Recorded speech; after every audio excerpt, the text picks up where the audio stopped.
Mga malinaw na sign na kailangan at dapat mo nang gamitin sa isang lalaki ang no contact rule.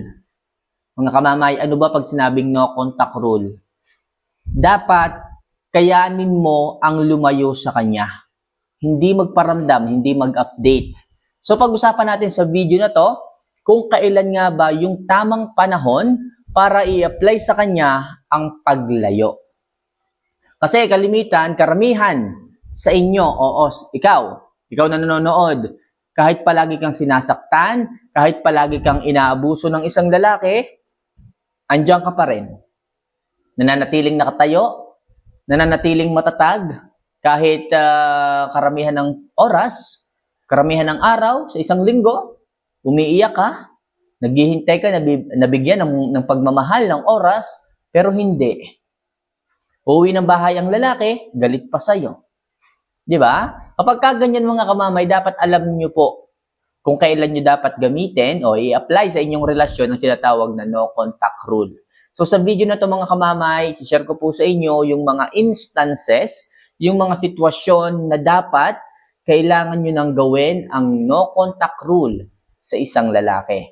Pero bago po natin to simulan, isa lang palaging aking hinihiling, if ever na nakakatulong po yung mga love advice, yung mga video na ginagawa ko, huwag niyo naman po sanang kalimutan na mag-subscribe, mag-like, at mag-comment na rin po sa ibaba. Napakalaki po mga kamamay ng maitutulong yan pagdating dito sa ating munting channel. Kaya kung nagawa niyo na po yan, lubos po akong nagpapasalamat at simulan na po natin ang ating topic ngayong umaga na ito. So, kailan nga ba o ano nga ba yung malinaw na sign upang gamitin mo na sa isang lalaki ang tinatawag na no contact rule? So number 1, kapag wala ng katapusan at halos paulit-ulit na lang ang kanyang pananakit sa iyo. Opo mga kamamay, alam niyo po ito. Kung napapadalas na po ang inyong away, tapos palagi ka na lang umiiyak, o minsan pa nga pinagbubuhatan ka ng kamay. Alam mo yung paulit-ulit na, sabihin natin sa isang linggo, halos 4 na beses nang paulit-ulit yung ganyan, lagi kang sinisigawan, lagi na lang pinapasama ang loob mo, ang damdamin mo. Kapag kaganyan mga kamamay, bakit hindi mo kasi i-apply ang no contact rule? Umalis ka muna dyan. Mga kamamay, hindi nyo na nire-respeto ang inyong sarili. Bakit hinahayaan nyo yung ibang tao ginaganyan kayo? Yung nanay mo nga, hindi ka sinisigawan? Yung tatay mo nga, hindi ka nilalapatan ng kamay? Yan, asawa mo lang yan. Okay sana kung may mali kang nagawa. Okay lang sana kung may pagkakamali ka. Kaso kung wala naman, ginawa mo na ang lahat, pero ginaganyan ka lang ng isang tao, ng isang lalaki? Deserve mo ba yan? Gold yarn? Mga girls naman, piliin nyo po. Kaya sinasabi ko palagi, kapag sinasaktan na kayo at ulit-ulit, na inaabuso, dapat lumayo na kayo. Yan yung isang sign, maliwanag na sign na dapat nyo nang i-apply ang no contact rule. Okay?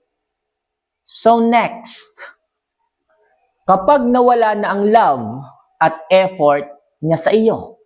Yes, mga girls, kapag hindi nyo na po nararamdaman ang pag-ibig, sabihin, pag wala na pong pag-ibig, hindi na po ganun kainit ang inyong pagsasama. Baka nga, nauwi lang kayo sa bahay o nauwi lang ang isang lalaki sa inyong bahay para matulog. Hindi man lang kayo nag-uusap. Hindi man lang kayo nagkukulitan. Yung effort, wala na rin.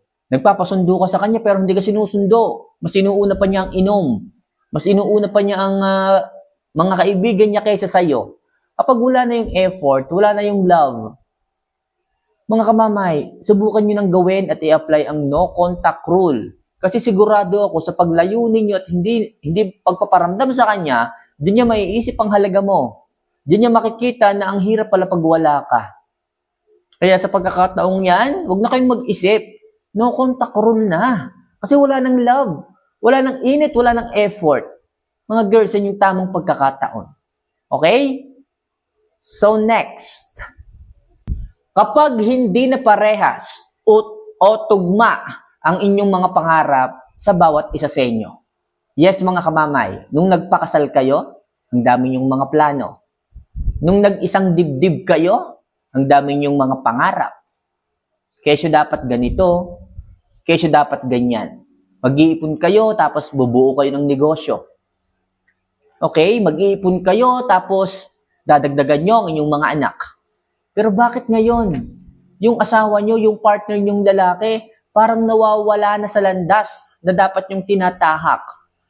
Yung ipon ninyo, kinuha niya, ninakaw niya, nilustay, pinansugal. Pagka ganyan mga kamamay, wala na sa hulog eh. Wala na sa landas. Wala na sa tamang daan. Kapag kaganyan, no contact rule na mga kamamay, tapos siya pa yung galit. Siya na yung umubos ng pera, siya pa yung galit. Sa halip na mag-sorry, sa halip na bumawi, siya pa yung mainit ang ulo. Eh talagang kaiwan-iwan yan. Talagang kailangan nyo nang i-apply ang no contact rule. Yan yung malinaw na sign mga girls. Huwag kayong maging martir, huwag kayong matakot na baka wala kayong makain. Eh syempre dapat maging high value din kayo. Gusto nyo bang makisama sa isang lalaking walang ibang inisip kundi ang sarili lang niya? Sarili lang niya na na maging masaya habang kayo naghihirap. Naghihirap na na maghintay palagi ng kanyang ibibigay na pera sa iyo para may makain. Huwag na kayong maghintay sa mga taong ganyan. Mauubusan lang kayo ng panahon. Masasayang lang ang inyong sarili. Mga girls, mahalaga kayo para sa akin, kaya pinagsasabihan ko kayo ng ganito. Please, kayo nang tumarbaho sa inyong sarili. Kasi may problema eh. Hindi na kayo parehas ng gustong landas na tahakin. Sablay na siya. Hayaan yung magising siya sa katotohanan na maaari ka palang mawala. Maaaring mawala yung mahahalagang tao sa buhay niya kapag hindi siya tumigil at hindi siya nagbago. Kaya sa mga panahon mga kamamay na hindi natugma o parehas ang inyong gustong tahakin sa inyong buhay, sa inyong mga plano, mag-no contact rule na kayo. Maliwanag na sign yan. Okay?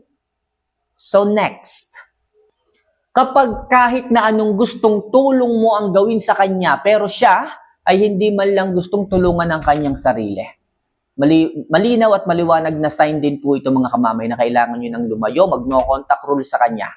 Tinutulungan nyo na yung tao, di ba? Andyan na kayo para patawarin siya kung ano man yung pagkakamali niya kahit napakasakit para sa sarili po ninyo, is nandiyan ka pa rin para tulungan siya. Binibigyan mo pa rin siya ng pagkakataon o ng time, second chance para ayusin ang kanyang sarili magbago. Kung nakita nyo yung lalaki, sobrang babaero, palagi nagtataksil, o kaya naman sugarol. Okay? So tinanggap mo pa rin siya, tinutulungan mo pa rin siya, pero siya talaga, ayaw pa rin tumigil eh. Andiyan pa rin paulit-ulit na nambababae, nagloloko, nagsusugal, pati yung emergency fund ninyo naubos dahil sa kanya. Kapag ganyan, wala na talagang pag-asa. Kailangan mag-no contact rule na kayo. Kasi yan lang ang nakikita kong paraan para magising ang isang tao, ang isang lalaki, o kahit babae, may mga babae rin ganyan. Para sa ganun, makita nila ang halaga po ninyo.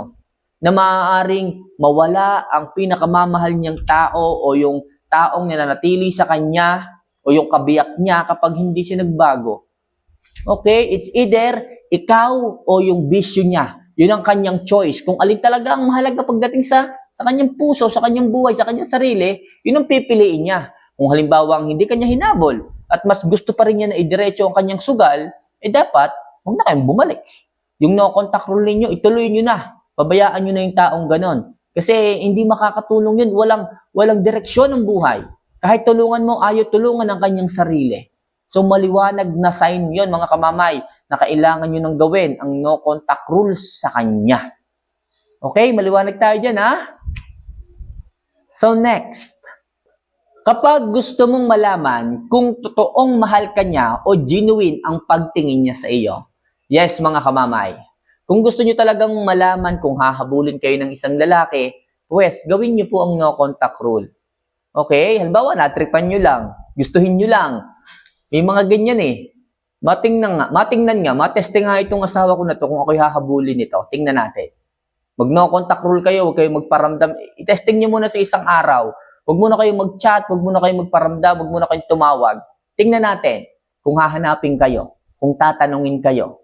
At isa lang at madali lang makikita yung resulta dyan. Pag hinanap kayo, di genuine ang pagmamahal. Pag hindi kayo hinanap, medyo alanganin tayo. I-extend ninyo ang 2 araw bago kayo magparamdam. Pag hindi nila tinanong o hinanap ang inyong atensyon, ibig sabihin, bali wala kayo sa kanya. Pero kung gusto mo talaga na makita yung genuine na pagmamahal ng isang lalaki sa inyo, subukan nyo ang no contact rule. Sa mga panahon na nagkakalabuan kayo, mag no contact rule ka.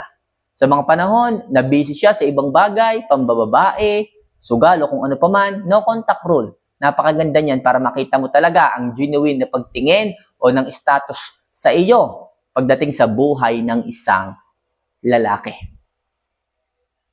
So mga kamamay, sana po ay makatulong ito para mabigyan po kayo ng tips kung kailan nyo dapat gawin ang no contact rule na yan. Kasi alam ko sa inyo, ang daming nagtitiis, ang daming naghahanap ng sign kung kailan kayo lalayo. Well, kung napanood mo to, baka ito na talaga yung malinaw o maliwanag na sign para lumayo at gawin nyo po ang no contact rule sa isang lalaki. So mga kamamay, maraming salamat sa tumapos. Huwag nyo man po sana kalimutan na mag-comment sa ibaba, mag-like at mag-subscribe kasi malaki po ang may tutulong yan pagdating dito sa ating munting channel. So see you for our next vlog. Mahal ko po kayo mga kamamay. Paalam.